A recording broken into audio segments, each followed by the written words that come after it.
Atos 5, a partir do verso 17 até o verso 32. Nos diz assim a palavra de Deus: levantando-se, porém, o sumo sacerdote e todos os que estavam com ele, isto é, a seita dos saduceus, tomaram-se de inveja e prenderam os apóstolos e os recolheram à prisão pública.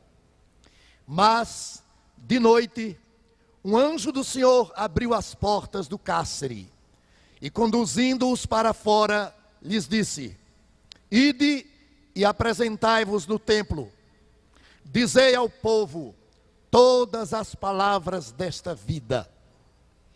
Tendo ouvido isto, logo ao romper do dia, entraram no templo e ensinavam.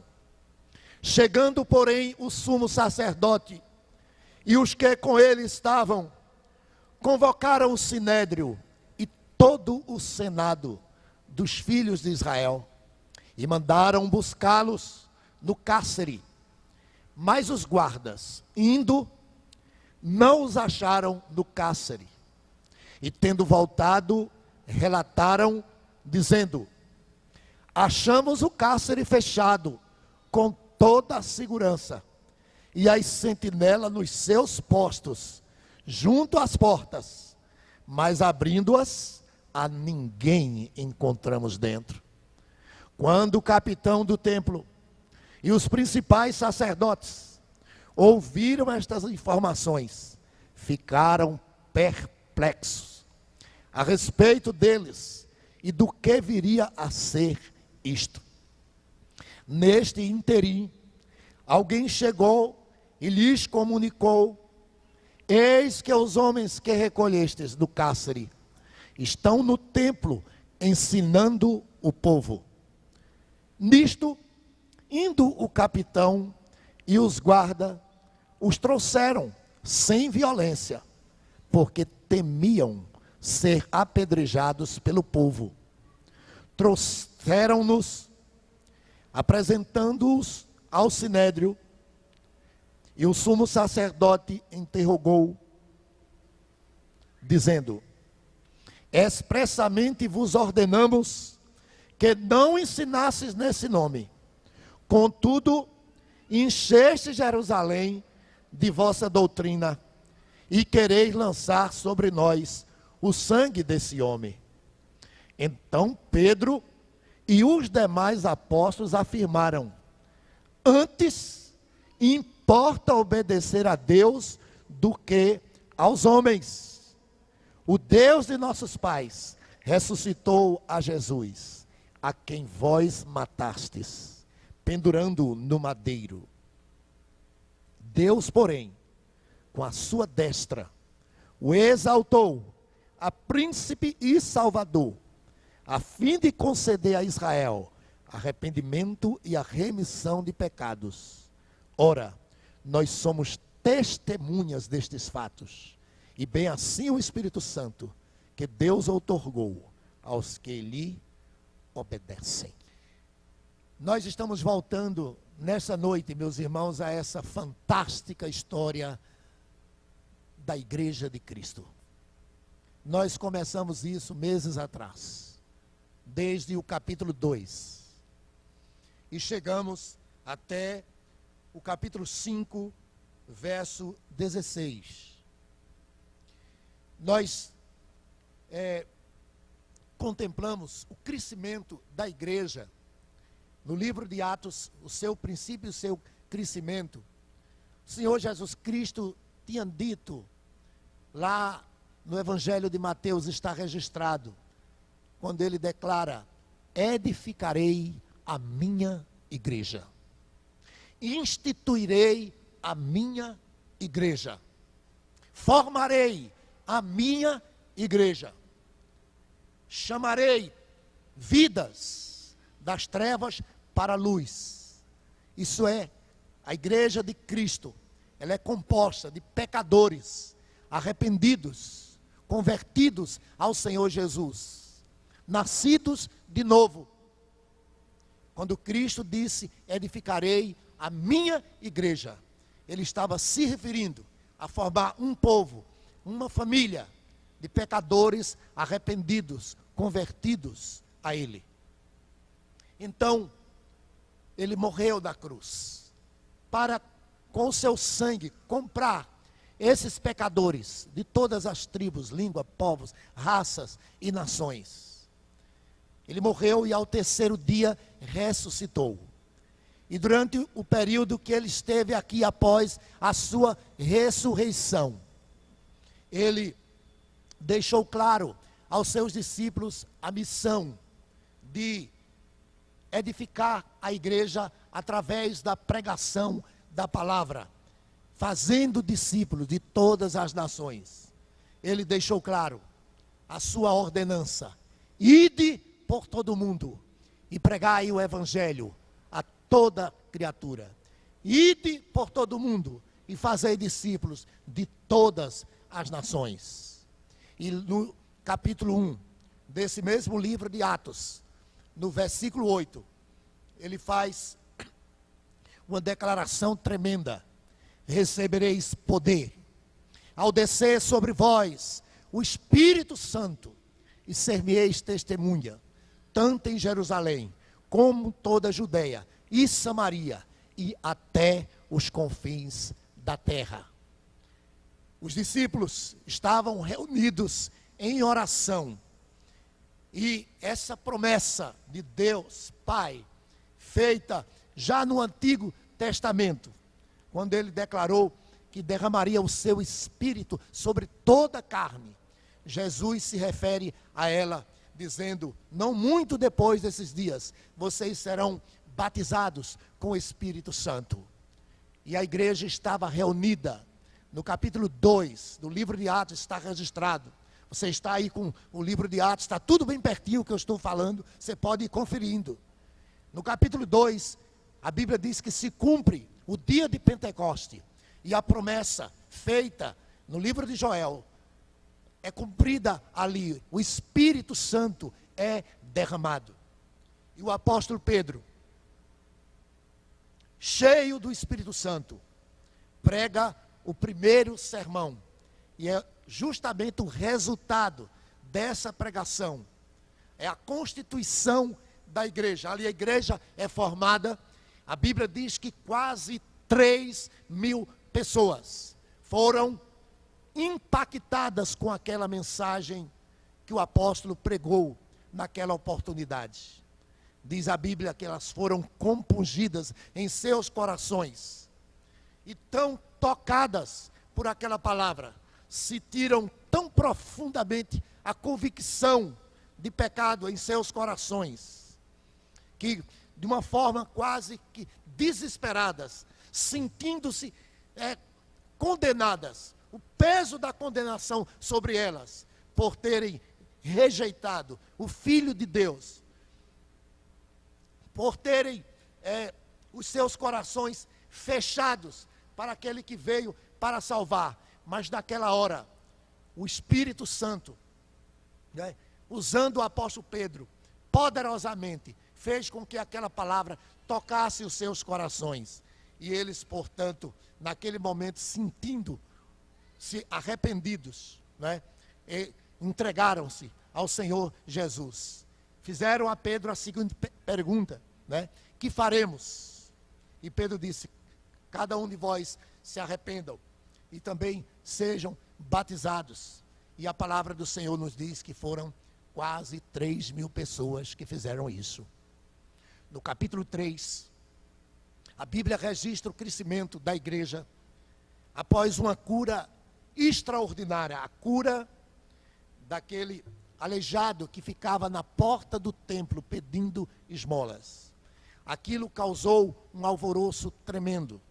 Aquela cura atraiu muitas pessoas para perto dos apóstolos, e ali eles pregaram a palavra a milhares de pessoas. Foram milhares de pessoas que foram convertidas nos primeiros dias de formação da igreja. Foi um abalo tremendo o crescimento da igreja de Cristo. E diz o verso 4 do capítulo 4: muitos, porém, dos que ouviram a palavra, aceitaram, subindo o número de homens para quase 5.000. No capítulo 6, versículo 7, veja o que a Bíblia diz. 6, 7. Crescia a palavra de Deus, e em Jerusalém se multiplicava o número de discípulos. Também muitíssimos sacerdotes obedeciam à fé. No capítulo 8, versículo 6, diz a palavra de Deus: as multidões atendiam unânimes às coisas que Filipe dizia, ouvindo e vendo os sinais que ele operava. No capítulo 9, versículo 31, 9:31 diz: a igreja, na verdade, tinha paz por toda a Judéia, Galiléia e Samaria, edificando-se e caminhando no temor do Senhor e no conforto do Espírito Santo, crescia em número. No capítulo 14, meus irmãos, no versículo 1, diz a palavra de Deus: em Icônio, Paulo e Barnabé entraram juntos na sinagoga judaica e falaram de tal modo que veio a crer grande multidão, tanto de judeus como também de gregos. E no capítulo 17, versículos 3 e 4, a palavra do Senhor declara: expondo e demonstrando ter sido necessário que o Cristo padecesse e ressurgisse dentre os mortos, e este, dizia ele, é o Cristo, Jesus, que eu vos anuncio. Alguns deles foram persuadidos e unidos a Paulo e Silas, bem como numerosa multidão de gregos piedosos e muitas distintas mulheres. Vejam vocês a palavra do Senhor aqui mostrando o abalo que foi a igreja no primeiro século. O crescimento da igreja de Cristo, como ela foi crescendo. Inicialmente falava em números, 3.000, 5.000, depois não se fala, mas usa-se a palavra, a igreja se multiplicava. Foi de fato um grande avivamento no primeiro século. A igreja crescia no poder do Espírito Santo. Voltando ao nosso texto, Atos capítulo 5, a igreja ia bem, mas no capítulo 5, nós vamos perceber a entrada do pecado na igreja, o registro, né, de um pecado na igreja da parte de um casal, Ananias e Safira, que agiram com hipocrisia, bem como com avareza, em relação aos bens que possuía. E esse pecado foi tratado severamente. Houve um juízo da parte de Deus. Esse casal foi fulminado na presença de muitos. Não foi porque eles deram apenas uma parte daquilo que eles tinham para doar à igreja. Note bem, é preciso ser bem claro em relação a isso. Não havia nenhuma ordenança para que eles dessem nada, nem um centavo. Mas eles simularam, fizeram como se fossem atores, representaram diante da igreja que estavam dando um determinado valor, quando eles não estavam fazendo isso. E a Bíblia diz que eles estavam mentindo ao Espírito Santo. Eles estavam mentindo a Deus. Me vem à mente, será que nós temos mentido a Deus no momento do nosso ofertório também? Pedro chamou aquele casal a atenção, primeiramente Ananias, e depois a sua mulher. E veio da parte de Deus um juízo, e houve uma morte súbita, tanto de um como de outro, de Ananias e de Safira. E a Bíblia diz que aquelas pessoas que viram isso, houve temor da parte da igreja e temor da parte dos incrédulos, porque viram naquele momento de que com Deus ninguém brinca, de Deus ninguém zomba. Aqueles não estavam levando a sério o compromisso com o Senhor. E a avareza dos seus corações, o amor ao dinheiro, como é prático, como é comum de muitos, fez com que eles recebessem aquela dura sentença, aquele castigo terrível, aquele juízo da parte de Deus. Depois disso, houve temor. As pessoas consideraram com mais respeito. Deus estava dizendo por meio daquele ato que a igreja dele é uma igreja para andar em pureza. A igreja dele é uma igreja para andar em santidade. Ser crente é coisa séria. Por isso Jesus, quando chamou a si as multidões, ele disse: quem quiser vir após mim, a si mesmo se negue. Tome a cada dia a sua cruz e siga-me. Nós não podemos brincar de ser cristãos. Esse mesmo Pedro, ele declara que o juízo deve começar pela casa de Deus. Lá na sua carta, ele diz isso. O juízo deve começar na casa de Deus. E Jesus nos ensinou como agir para corrigir o faltoso. Vai a ele, repreende. Se ele ouvir, ótimo. Se ele não ouvir, leva 2 ou 3 contigo. Se ele não ouvir 2 ou 3 contigo, comunica à igreja. Se ele não ouvir a igreja, né, expulsa ele, considera ele como um gentil e como um publicano. O apóstolo Paulo ensina sobre isso também, disciplina na igreja, na sua primeira carta aos Coríntios, no capítulo 5. Portanto, a igreja é um lugar de pureza, a igreja é um lugar de santidade, a igreja é um lugar de compromisso sério, e aqueles que não procederam desta forma, receberam a sentença e o juízo de Deus. E os demais crentes perceberam isso, e foram tocados, para renovarem o seu compromisso com seriedade, diante do Senhor. E os descrentes perceberam que a igreja era um lugar de pessoas sérias, e quem não estava agindo dessa maneira, era punido. Então, eles não quiseram a igreja por isso. Talvez até tiveram certo temor também por conta disso. Mas a igreja passou a crescer. Mais e mais. A partir daí, não se fala no número de crentes, mas se fala que a igreja passou a se multiplicar.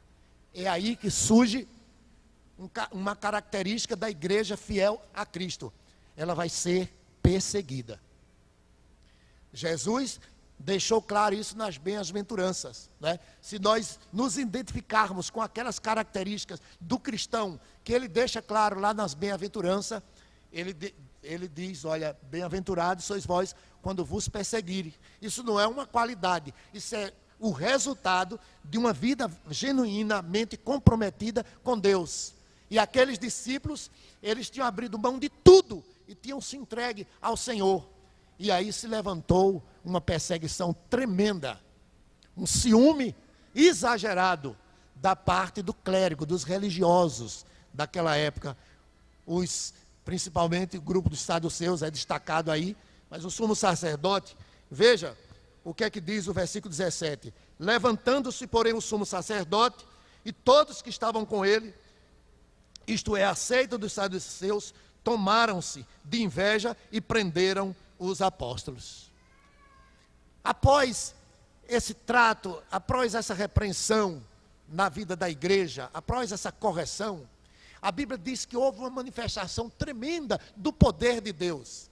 E milagres, prodígios, sinais e maravilha foram realizados. Isso está destacado nos versículos de 12 a 16, que não foi lido. Então a igreja passou por um crescimento tremendo. Multidões levavam os enfermos, havia cura.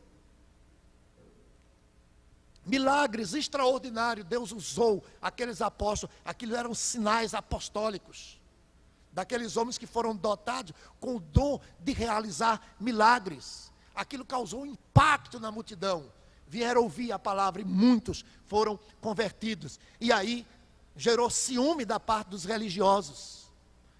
E novamente, né, se levantam contra os apóstolos. Isso é a segunda onda de perseguição contra a igreja. Nós já vimos no capítulo 3 a perseguição.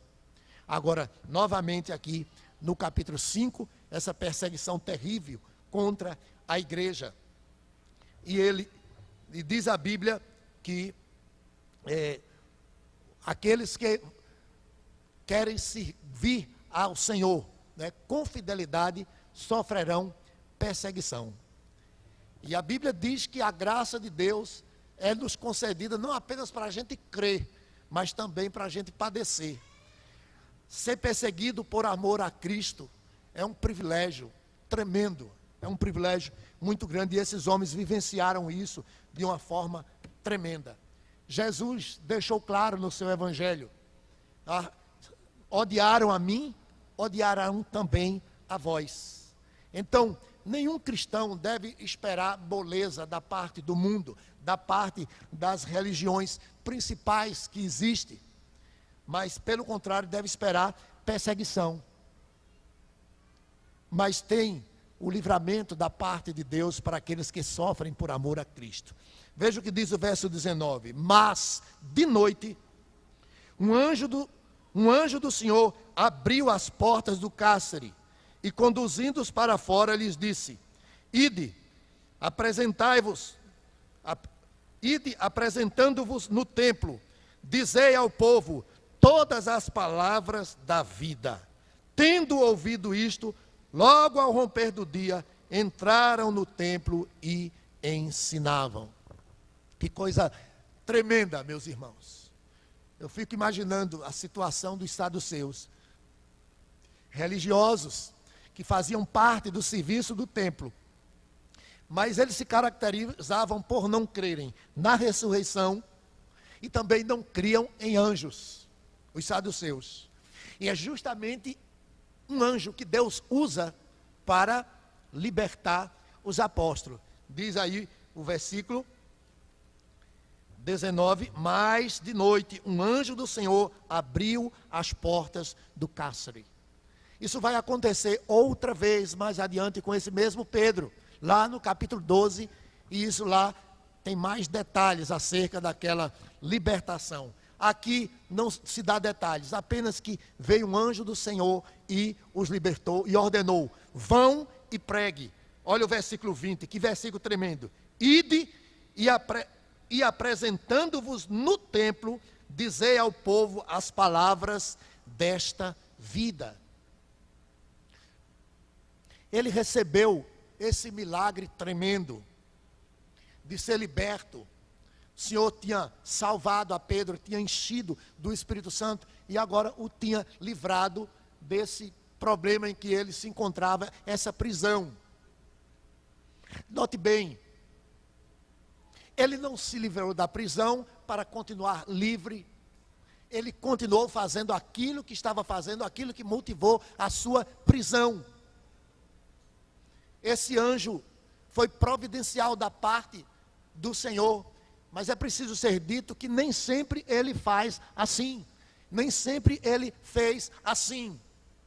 Às vezes, quando se lê de um milagre nas Escrituras, se lê de um grande livramento, nós podemos correr no risco de ter uma ideia triunfalista da vida cristã, de que sempre teremos vitória, de que sempre teremos livramento.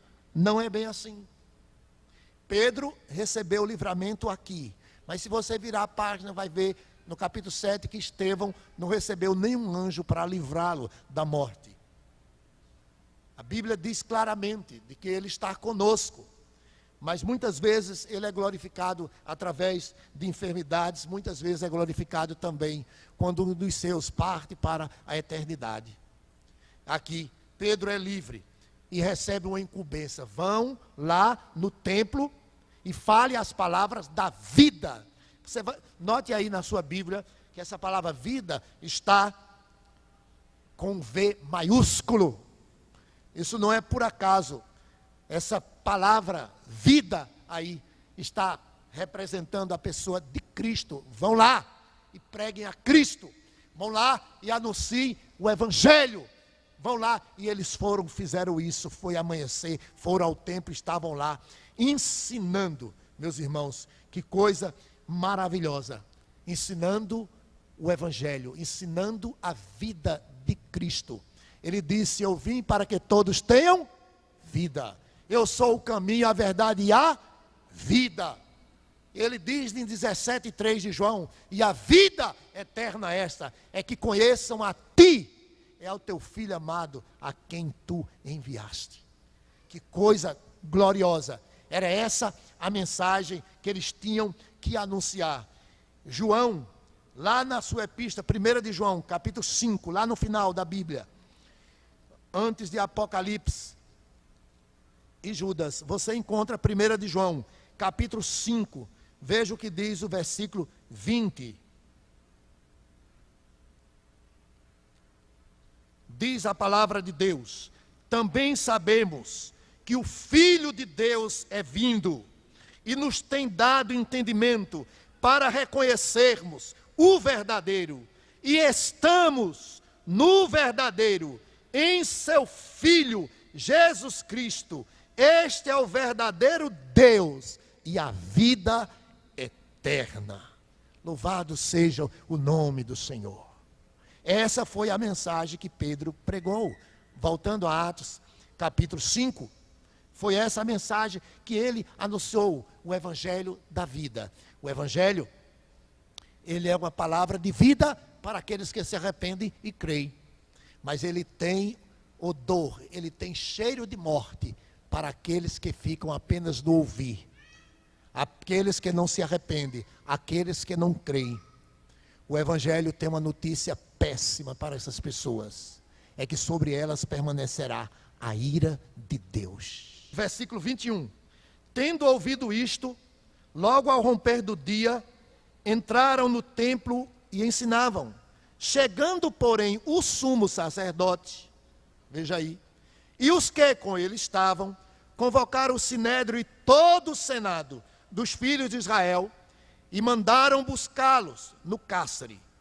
Mas os guardas, indo, não os acharam no cárcere, e tendo voltado, relataram, dizendo: achamos o cárcere fechado, com toda a segurança, e as sentinelas nos seus postos, junto às portas, mas, abrindo-as, a ninguém encontramos dentro.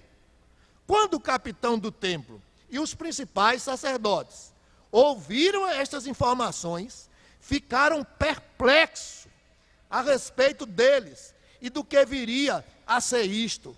Nesse interim, alguém chegou e lhes comunicou: eis que os homens que recolhessem no cárcere estão no templo ensinando o povo.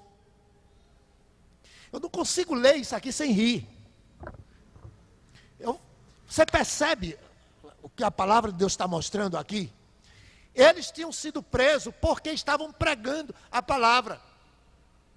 O anjo do Senhor os libertou e lhes dá a incumbência: voltem lá no templo e pregue a palavra. E eles pregaram a palavra. E o sumo sacerdote ficou sabendo disso, não é? Ele que foram presos. Mas aí os guardas foram lá. O cárcere estava em perfeitas condições. Os guardas estavam lá de sentinela. As portas estavam fechadas. E quando eles entraram lá, não tinha ninguém. Nenhum dos servos de Deus estava ali. Eles ficaram boquiabertos, ficaram perplexos. O que será que está acontecendo, não é? Então, avisaram as autoridades e o capitão, veja só, no verso 26. Nisto, indo o capitão e os guardas, trouxeram sem violência. Foram lá no templo. Trouxeram eles. Com muito cuidado. Não foi porque eles queriam não, irmãos. A Bíblia diz claramente, eles tiveram medo da multidão. Porque tinha muita gente sendo abençoada. Entendeu? Então eles tiveram receio de serem violentos, de manifestar o ódio que tinha contra os apóstolos. Então, educadamente, com muito jeito, com muita mansidão, trouxeram, né, os apóstolos. Diz a Bíblia no verso 26, porque eles temiam ser apedrejados. 27. Trouxeram e apresentaram ao sinédrio e ao sumo sacerdote. O sumo sacerdote era o principal religioso. O sinédrio era formado de muitos, cerca de 70 homens ou mais. E eles tinham que fazer juízo acerca das coisas. E aí, eles foram trazidos lá. E veja o que disseram. Versículo 28. Expressamente vos ordenamos que não ensinasseis nesse nome. Contudo, encheste Jerusalém de vossa doutrina e quereis lançar sobre nós o sangue desse homem. Interessante isso aqui. Eles esqueceram, meus irmãos, que eles tinham dito aquilo que eles negam aqui no final desse verso, dizendo: vocês estão querendo nos culpar pela morte desse homem, se referindo a Jesus? Ora, foi justamente aquilo que eles disseram a Herodes, a Pilatos, melhor dizendo. Eles disseram a Pilatos, né, que quando Pilatos, eu lavo minhas mãos, disse Pilatos, do sangue dele. Ele disse: caia sobre nós, sobre nossos filhos. Então, agora eles estavam querendo, né, se esquivar da culpa de terem matado o Senhor Jesus. Então eles disseram: nós não ordenamos a vocês que não falassem mais nesse nome? Olha a resposta. É impressionante isso aqui. Então Pedro e os demais apóstolos afirmaram: antes importa obedecer a Deus do que aos homens. Eles disseram assim, meus irmãos: nós não dissemos a vocês que vocês não falassem mais desse Jesus, não falassem mais nesse nome. Na verdade, eles tinham tanto ódio de Cristo que eles nem citaram o nome Jesus. Não falassem nesse nome. Então, Pedro e os demais da porta, eles estão respondendo: sim, vocês disseram isso a gente, mas vocês não lembram o que foi que nós respondemos? Vire a página, capítulo 4. Versículo 18. Veja o que eles disseram: chamando-os, ordenaram-lhe que absolutamente não falasse, nem ensinasse em nome de Jesus. O que foi que eles responderam?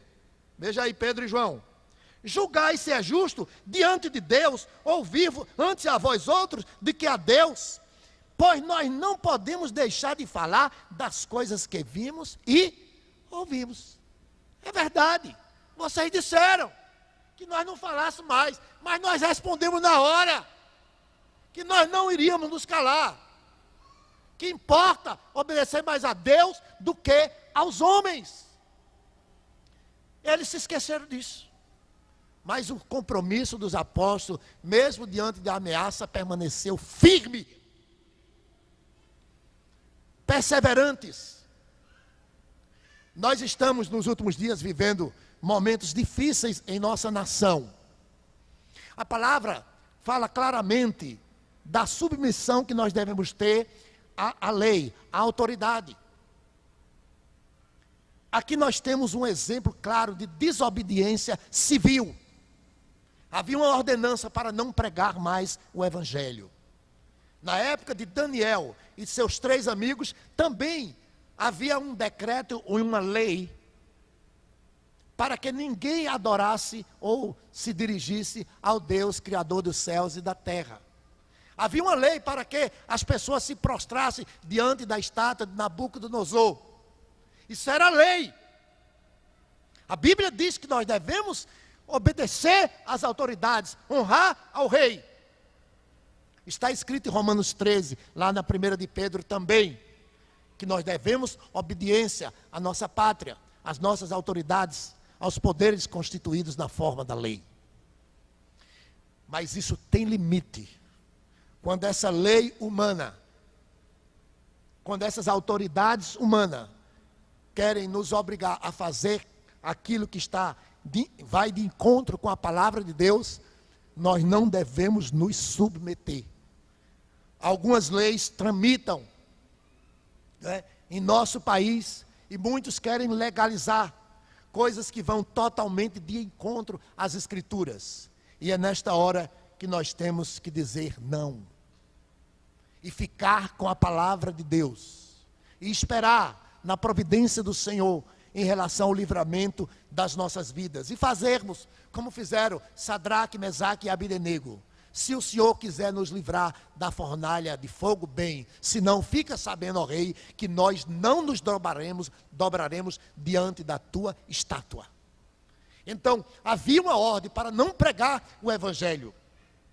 Atualmente, o Supremo Tribunal Federal, né? Aqui também tivemos o Supremo, o STJ, Superior Tribunal Judaico, que era o Sinédrio, ordenando para que não se pregasse o evangelho.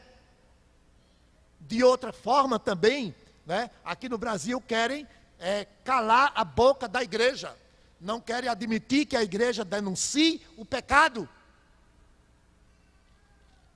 E nós temos esse exemplo aqui a seguir, meus amados irmãos.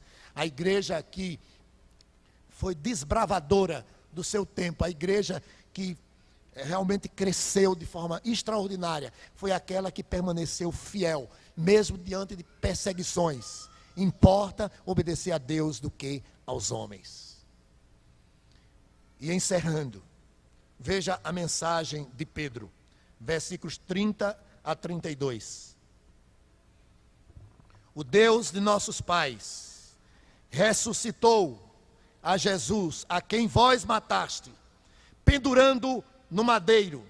Deus, porém, com a sua destra o exaltou a príncipe e salvador, a fim de conceder a Israel o arrependimento e a remissão dos pecados. Ora, nós somos testemunhas destes fatos, e bem assim o Espírito Santo que Deus outorgou aos que lhe obedecem. Que palavra tremenda essa aqui, com a qual esse texto se encerra. Pedro prega o evangelho àqueles líderes religiosos. É a quarta vez que ele está proclamando a palavra. Nós estamos no capítulo 5. Essa é a quarta mensagem de Pedro. Curtinha e objetiva. O evangelho, em cerca de 30 palavras, ele mostra com toda clareza. O que é que ele diz? O Deus de nossos pais ressuscitou a Jesus. O evangelho tem a ver com o Cristo que venceu a morte. Ele ressuscitou dentre os mortos, a quem vós matastes pendurado no madeiro. O evangelho fala da morte do Senhor Jesus Cristo, fala da ressurreição do Senhor Jesus Cristo. Foi o seu sacrifício em favor de pecadores. E ele está colocando o dedo na ferida, apontando que este era o pecado daqueles homens. Eles tinham matado o Senhor Jesus Cristo. E você, quando ouve isso, não se sinta longe desta palavra, não.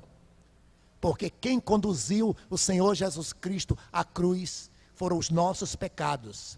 A Bíblia diz que ele levou sobre si os nossos pecados. Foi por causa dos nossos pecados que Jesus veio a este mundo. Foi por causa dos nossos pecados que Jesus padeceu.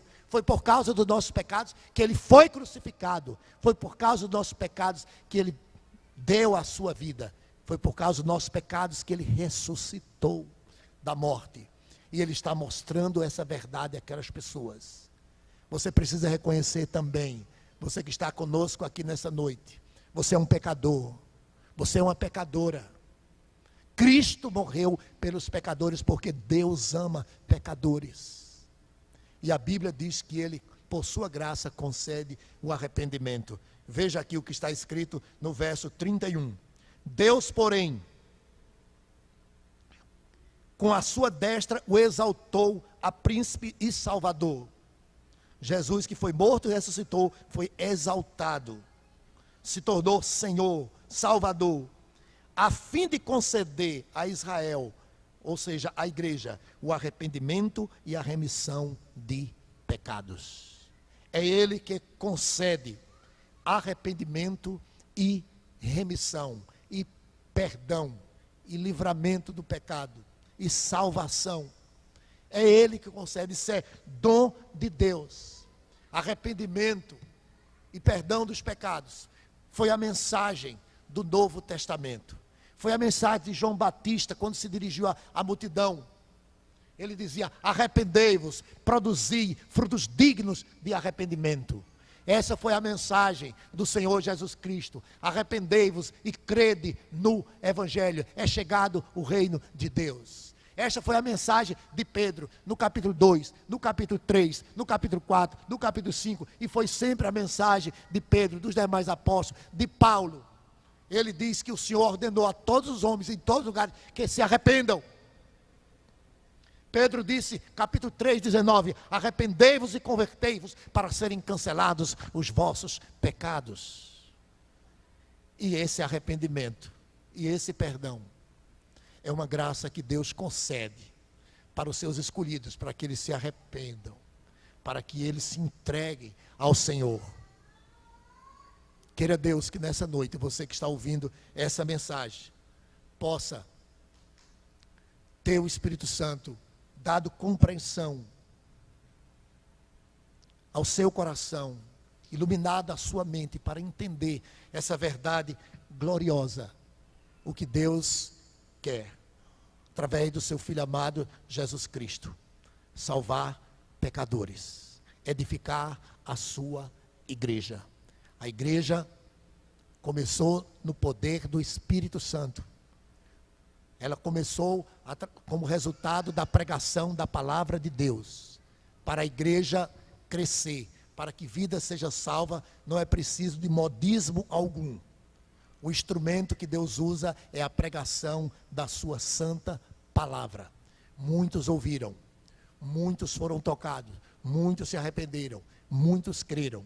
Que nessa noite aqui esteja entre nós todos aqueles pelos quais o Senhor Jesus Cristo intercedeu lá na cruz. Que Ele esteja lhe concedendo esta graça para que você se arrependa, para que você se entregue ao Senhor Jesus Cristo ainda hoje. Que todos nós possamos ser gratos, meus amados irmãos, pelo dom precioso que o Senhor nos concedeu, o seu Filho amado Jesus Cristo. E não vamos temer diante de perseguições, seja em casa, seja da própria família, seja de colegas de faculdade, seja de colegas de escola, seja de vizinhos, seja lá de quem for. A Bíblia diz: ser fiel até a morte e dar-te-ei a coroa da vida. Que Ele aplique esta palavra em nossos corações. Amém.